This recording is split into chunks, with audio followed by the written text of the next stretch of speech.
चढ़ती कला fast news. नमस्कार, मैं रचना शर्मा चढ़ती कला टाइम टीवी देख रहे सभी दर्शकों का स्वागत करती हूं। आप देख रहे हैं फास्ट न्यूज। शिवसेना बाल ठाकरे के हरीश सिंगला की तरफ से आज खालिस्तानी विरोधी मार्च निकाले जाने का ऐलान किया गया था, जिसका सिख संगठनों की तरफ से विरोध किया गया। इसको लेकर पटियाला शहर में स्थिति तनावपूर्ण बनी हुई है। SP city Harpal Singh, DSP city 1 Ashok Kumar और सिटी 2 मोहित अग्रवाल और डीएसपी नाबा राजेश छिब्बर के नेतृत्व में भारी पुलिस फोर्स तैनात किया गया है। एक तरफ आर्य समाज इलाके से मार्च निकाला जाना है और दूसरी तरफ गुरुद्वारा दुख निवारण साहिब में सिख संगठनों के नुमाइंदे शिवसेना का विरोध करने के लिए पहुंचे। फिलहाल स्थिति पटियाला में तनावपूर्ण बनी हुई है। और उधर अमृतसर में भी किसानों द्वारा हल्ला बोल की अहम खबर सामने आ रही है। किसानों द्वारा बिजली मंत्री हरभजन सिंह की कोठी का घेराव किया गया है। इस दौरान पुलिस के साथ किसानों की जबरदस्त झड़प हुई और वे आपस में भिड़ गए। किसानों द्वारा 2 जगह पुलिस के बैरिकेड्स तोड़े गए। किसान बिजली संकट के चलते बिजली मंत्री के घर के बाहर धरना प्रदर्शन कर रहे हैं। जानकारी के अनुसार किसानों द्वारा यह हल्ला बोल बिजली संकट को लेकर किया जा रहा है। आपको बता दें कि पंजाब में दिन ब दिन बिजली के कट बढ़ते ही जा रहे हैं, जिसके चलते किसान बिजली संकट से परेशान हैं और वह जनरेटर लगाकर फसलों को पानी दे रहे हैं। जानकारी के अनुसार थर्मल प्लांट के 3 यूनिट में बिजली उत्पादन हो रहा है।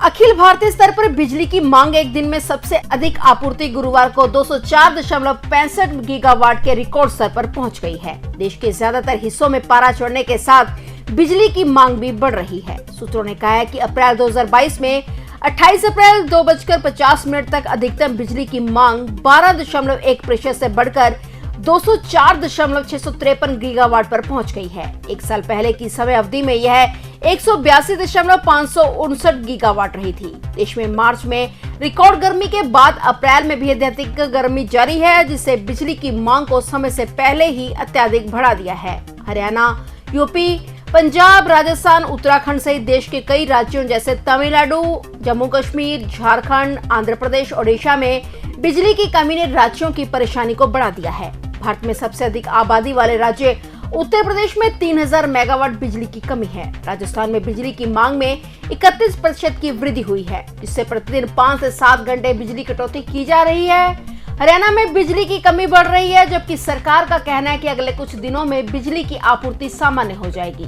पंजाब में गत दिवस 2000 मेगावाट की कमी के कारण हालात बेहद खराब हो गए हैं। वहीं होशियारपुर में अनियमित बिजली आपूर्ति के विरोध में किसानों ने वाहनों की आवाजाही रोक दी है। बिहार और उत्तराखंड में भी ग्रामीण और शहरी क्षेत्रों में लगातार बिजली कटौती हो रही है। हरियाणा में वित्त विभाग के अतिरिक्त मुख्य सचिव ने प्रदेश के 2,62,000 पेंशनर्स के महंगाई भत्ते में 3% बढ़ोतरी के आदेश जारी कर दिए हैं। इसी के साथ जनवरी से मार्च 2022 तक 3 महीने का एरियर भी मई की पेंशन में दे दिया जाएगा। सर्व कर्मचारी संघ हरियाणा के राज्य प्रधान सुभाष लांबा व महासचिव सतीश सेठी ने इस पर संतोष व्यक्त करते हुए अनुबंध के कर्मियों को भी महंगाई भत्ता देने की मांग की है। लांबा ने कहा है कि संघ ने 27 अप्रैल को मुख्यमंत्री को पत्र लिखकर 3% बढ़ोतरी का पत्र जारी करवाने की मांग की थी। इसके बाद सरकार हरकत में आई और सरकार ने पत्र पर कार्रवाई करते हुए यह आदेश जारी किए हैं। उन्होंने कहा है कि बिना किसी देरी किए सभी प्रकार के कच्चे कर्मचारियों को भी महंगाई भत्ता देने की मांग सरकार से की है, ताकि आसमान छूती महंगाई में इन ठेका कर्मियों को भी हल्की सी राहत मिल सके। राजस्थान के मुख्यमंत्री अशोक गहलोत ने प्रधानमंत्री नरेंद्र मोदी से महंगाई के मुद्दे पर सभी मुख्यमंत्रियों के साथ बैठक कर सबकी बात सुनने का अनुरोध किया है। गहलोत ने गुरुवार रात सोशल मीडिया पर पोस्ट डालकर यह रिक्वेस्ट की है। उन्होंने कहा है कि बुधवार को प्रधानमंत्री नरेंद्र मोदी ने कोरोना वायरस को लेकर वीडियो कॉन्फ्रेंसिंग से बैठक की, जिसमें सिर्फ 5 मुख्यमंत्रियों को अपनी बात रखने का मौका मिला।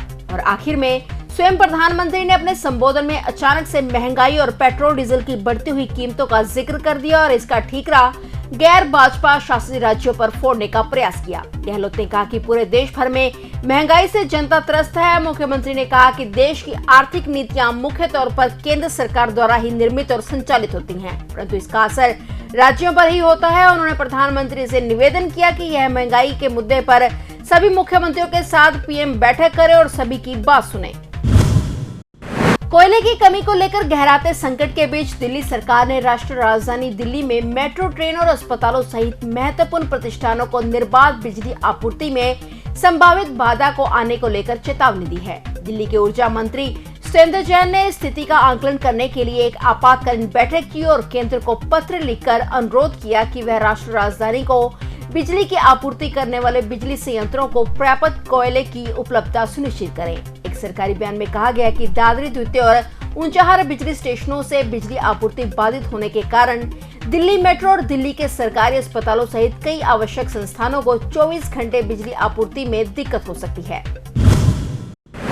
देश भर में बिजली की मांग में भारी वृद्धि की वजह से कोयले की आवश्यकता भी बढ़ गई है, जिसके चलते पिछले कुछ हफ्तों में रोजाना तकरीबन 16 मेल, एक्सप्रेस और पैसेंजर ट्रेनों को रेलवे को रद्द करने के लिए मजबूर होना पड़ा है, ताकि अलग अलग जगह पर स्थित बिजली संयंत्रों के लिए कोयला ढोने वाली ट्रेनों को अतिरिक्त रास्ता मिल सके। अब रेल मंत्रालय ने 24 मई तक यात्री ट्रेनों के करीब 670 फेरों को रद्द करने की अधिसूचना जारी की है, जिनमें से 500 से अधिक लंबी दूरी की मेल और एक्सप्रेस ट्रेनें हैं। रेलवे ने कोयले की ट्रेन की औसत दैनिक लोडिंग 400 से ज्यादा बढ़ा दी है, जो पिछले 5 वर्षों से सबसे अधिक है। वहीं दूसरी तरफ यात्री ट्रेनों के रद्द होने के कारण विरोध प्रदर्शन भी हो रहे हैं। इस मुद्दे पर रेल मंत्रालय के अधिकारी ने कहा है कि परिस्थिति बेहद कठिन है, हमारे पास कोई और विकल्प नहीं बचा है, क्योंकि फौरन बिजली संयंत्रों को कोयला नहीं पहुंचाया गया तो स्थिति गंभीर हो सकती है। ये सुनिश्चित किया जा रहा है कि बिजली संयंत्रों को कोयले की कमी ना हो और ब्लैकआउट ना हो।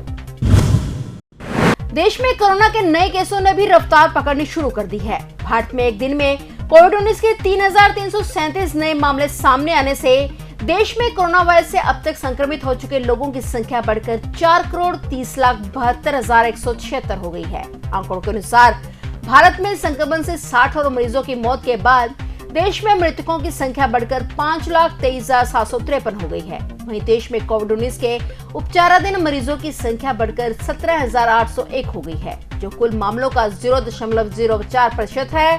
पिछले 24 घंटे में उपचाराधीन मरीजों की संख्या में 821 की बढ़ोतरी दर्ज की गई। वहीं देश में अब तक कुल 4,25,30,622 लोग संक्रमण से मुक्त भी हो चुके हैं। फिलहाल फास्ट न्यूज में इतना ही। तब तक के लिए देखते रहिए चढ़ती कला टाइम टीवी और मुझे दीजिए इजाजत। धन्यवाद। चढ़ती कला फास्ट न्यूज।